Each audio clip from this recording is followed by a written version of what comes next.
नमस्कार साथियों, स्वागत है आपका यूपीएससी पर। इस क्लास में हम समझेंगे कि अभी सऊदी अरब और ईरान के संबंध फिर से ख़राब होने लगे हैं। इसके पीछे का रीज़न क्या है, ये चर्चा में क्यों है, पहले इसको देखते हैं, उसके बाद में पूरी बात समझेंगे। जो ईरान और सऊदी अरब के बीच में तनातनी एक बार ख़त्म होती हुई दिखाई दी 2021 में, लेकिन ये फिर से गड़बड़ हो रहा है। तो इसके पीछे का रीज़न क्या है, क्योंकि ये पूरा वर्ल्ड वाइड इम्पैक्ट डालते हैं, क्योंकि ये बहुत ही बड़े प्लेयर हैं क्रूड ऑयल के। तो इनके डिस्प्यूट जब बढ़ते हैं तो कहीं ना कहीं तेल के प्राइस हाइक होते हैं। तो समझेंगे कि आखिर मामला क्या है, इनके बीच में फिर से क्यों अंडरस्टैंडिंग थोड़ी कम होनी शुरू हुई है। हाल ही में सऊदी अरब ने आतंकवाद एवं कैपिटल क्राइम के आरोपी 7 यमनियों और सीरियाई नागरिकों सहित 81 लोगों को सामूहिक रूप से फांसी दे दी। इसके कारण ईरान सरकार ने सऊदी अरब के साथ वार्ता स्थगित कर दी। अब रीज़न क्या है, क्योंकि ईरान ये नहीं चाहता था कि ऐसा कोई हरकत सऊदी अरब करे, और इससे ईरान फिर से नाराज़ हुआ और उसने अपनी जो है वार्ता को रद्द कर दिया।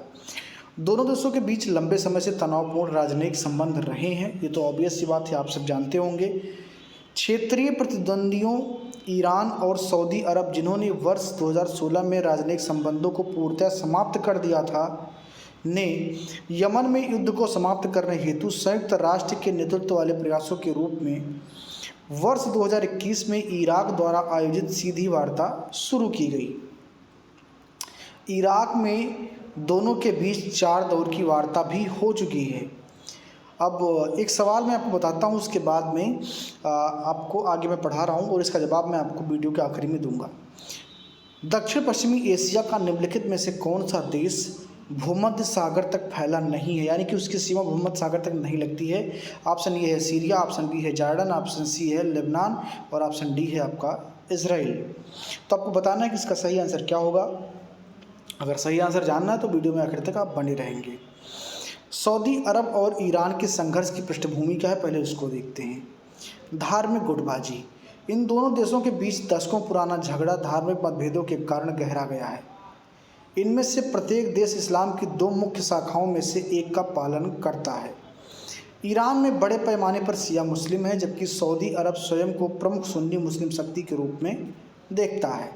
यानी कि एक दूसरे ध्रुव के तो दूसरे ध्रुव के, और लड़ाई की जो सबसे बड़ी वजह है वो यही है कि धार्मिक मान्यताएं बिल्कुल अलग हैं, और अलग होना भी कई बार गलत नहीं होता, लेकिन विरोधी होना गलत हो जाता है। तो शिया और सुन्नी में लगभग वो विरोधी सी स्थिति बनी हुई है। इस्लामिक दुनिया का नेतृत्व करता, अब इसमें भी एक लड़ाई है। ऐतिहासिक रूप से सऊदी अरब राजशाही और इस्लाम धर्म का जन्मस्थान है, जो स्वयं को मुस्लिम विश्व का नेतृत्व करता समझता था। हालांकि इसे वर्ष 1979 में ईरान में इस्लामिक क्रांति द्वारा चुनौती दी गई, जिसने इस क्षेत्र में नए प्रकार के राज्य का निर्माण किया। एक तरह का क्रांतिकारी धर्मतंत्र, जिसका इस मॉडल को अपनी सीमाओं से परे निर्यात करने का स्पष्ट लक्ष्य था। ठीक है ना। क्षेत्रीय शीत युद्ध सऊदी अरब और ईरान 2 शक्तिशाली पड़ोसी देश हैं, जिनके बीच में चलता रहा है, जो क्षेत्रीय प्रभुत्व के लिए संघर्षरत हैं। इस विद्रोह ने अरब क्षेत्र के अतिरिक्त दुनिया भर में राजनीतिक अस्थिरता पैदा कर दी है। ठीक है ना। ईरान और सऊदी अरब ने अपने प्रभाव का विस्तार करने के लिए इस उथल पुथल का फ़ायदा उठाया, विशेष रूप से सीरिया, बहरीन और यमन में आपसी संदेह को बढ़ावा दिया। यानी कि जानबूझ करके थोड़ा सा ढीला छोड़ा कि ये सारे देश भले ही आपस में लड़ें, लेकिन उनका जो प्रभाव, जो उनका इम्पैक्ट है, वो बना रहना चाहिए। इसके अलावा सऊदी अरब और ईरान के बीच संघर्ष को बढ़ाने में अमेरिका और इजराइल जैसी बाहरी शक्तियों की प्रमुख भूमिका रही है, और ये छद्म युद्ध, प्रॉक्सी वार हमेशा लड़ते रहे हैं। प्रत्यक्ष रूप से ईरान और सऊदी अरब इस युद्ध को नहीं लड़ रहे, लेकिन वह इस क्षेत्र के आसपास हुई छद्म युद्धों, ऐसा संघर्ष जहाँ पर प्रतिद्वंदी पक्षों और रक्षक योद्धाओं का समर्थन करते हैं, में शामिल रहे। यानी कि प्रॉक्सी वार में एक दूसरे शामिल रहे हैं, डायरेक्टली इनकी कोई लड़ाई नहीं थी। उदाहरण के लिए यमन में हूती विद्रोही ये समूह अधिक क्षमता प्राप्त करने के साथ इस क्षेत्र में अस्थिरता पैदा कर सकते हैं। सऊदी अरब द्वारा ईरान पर उनका समर्थन करने का आरोप भी लगाया गया है। आगे देखेंगे प्रदर्शनकारियों द्वारा विद्रोह, और 2016 में विद्रोह हुआ था। सऊदी अरब द्वारा शिया मुस्लिम धर्मगुरु शेख निम्र अल निम्र को फांसी दिए जाने के बाद कई ईरानी प्रदर्शनकारियों ने ईरान में सऊदी राजनयिक मिशनों पर हमला किया था। संबंधों के सामान्यीकरण का संभावित प्रभाव क्या हो सकता है, इस पर हम बात करेंगे थोड़ी सी। इजराइल फिलिस्तीन संघर्ष का समाधान। ईरान और सऊदी अरब के बीच संबंधों में सुधार होने से इजराइल और फिलिस्तीन मुद्दे से निपटने में सकारात्मक प्रभाव पड़ सकता है। तेल बाजार का स्थिरीकरण। ईरान और सऊदी अरब साझा हित में अपनी अर्थव्यवस्थाओं के लिए बाजार के महत्व को देखते हुए तेल की स्थिर कीमतों को साझा करते हैं। संबंधों के सामान्यीकरण से सभी तेल उत्पादक देशों हेतु स्थिर राजस्व के साथ साथ सऊदी अरब एवं ईरान दोनों के आर्थिक योजनाकारों के लिए अधिक पूर्वानुमान सुनिश्चित होगा। आगे की राह क्या हो सकती है और भारत की भूमिका इसमें क्या हो सकती है। भारत की भूमिका इसमें क्या है। ऐतिहासिक रूप से दोनों देशों के साथ भारत के अच्छे राजनयिक संबंध हैं। दोनों देशों के बीच संबंधों के स्थिर होने से भारत पर इसका मिश्रित प्रभाव पड़ेगा। ठीक है ना। नकारात्मक पक्ष के रूप में अगर देखें तो तेल की ऊंची कीमतें भारत में व्यापार संतुलन को प्रभावित करेंगी। इसके सकारात्मक पक्ष के रूप में यह पूरे क्षेत्र में निवेश, कनेक्टिविटी, परियोजनाओं को आसान बना सकता है। ईरान से पारस्परिकता। ईरान को यमन में संघर्ष विराम का सार्वजनिक रूप से समर्थन करके अपने राजनीतिक प्रयासों की छाप छोड़ने की आवश्यकता है। अमेरिकी प्रतिबंधों में ढील।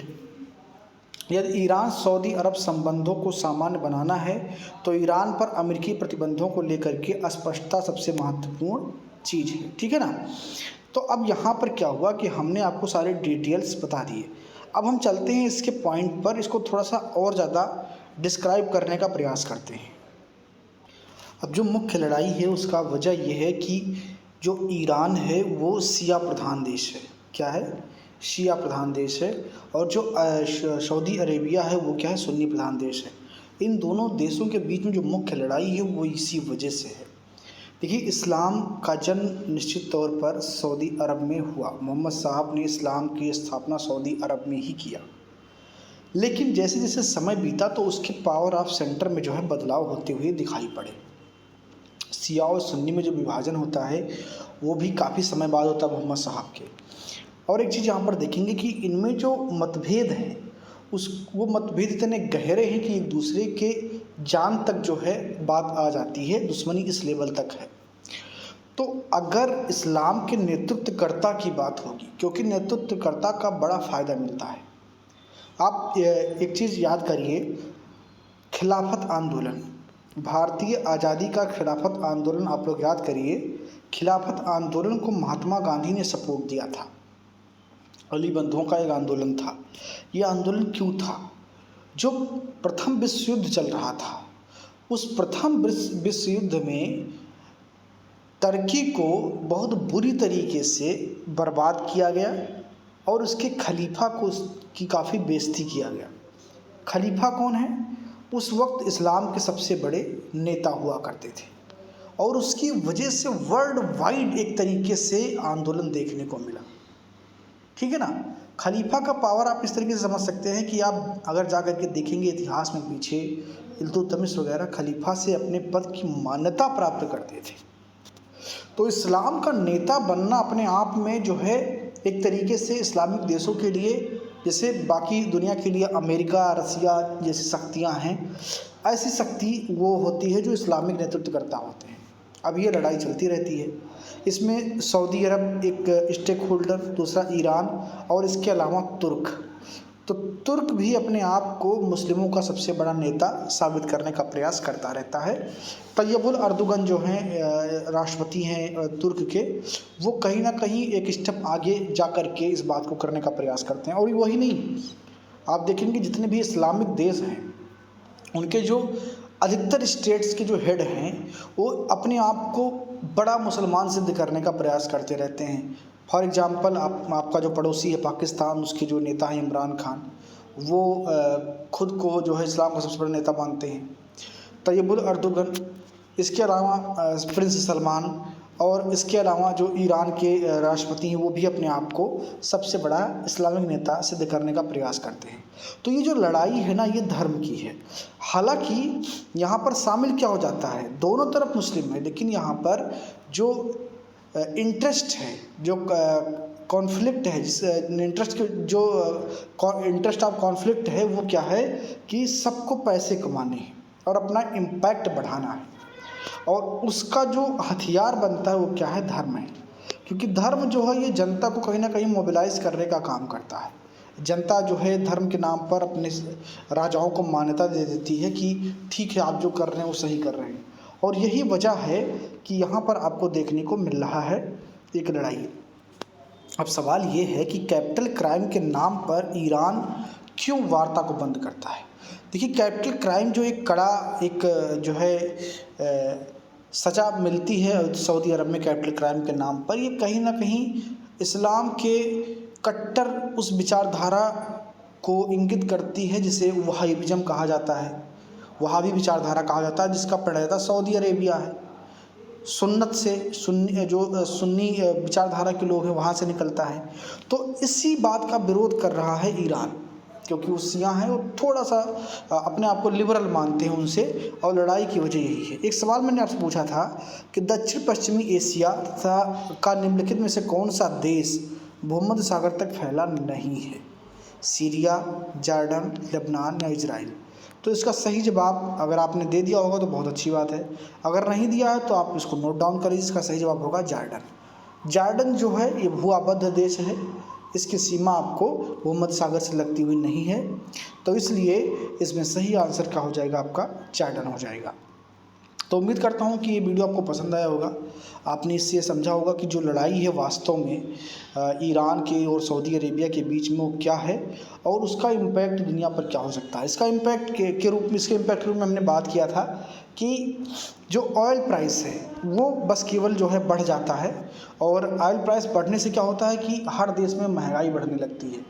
तो इसलिए जो डिपेंडेंट देश हैं, जो यहाँ से ऑयल परचेज करते हैं, इनकी कॉन्फ्लिक्ट बनने से तेल के दाम वहाँ पर महंगे हो जाते हैं, बढ़ जाते हैं। तो इस प्रकार इस वीडियो में आपने इस चीज़ को समझा कि क्या संघर्ष है सऊदी अरेबिया और ईरान के बीच में। इस पर आपकी क्या राय है कमेंट बॉक्स में ज़रूर लिखें। चैनल पर नए तो चैनल को सब्सक्राइब करें, बेल आइकन को प्रेस करें और लाइक करके ज़रूर जाएं। शेयर करना आपकी नैतिक जिम्मेदारी होनी चाहिए, क्योंकि शेयर करने से कहते हैं ना कि ज्ञान बांटने से बढ़ता है, तो आपको शेयर भी करना चाहिए। मिलते हैं अगले वीडियो में। बहुत बहुत धन्यवाद।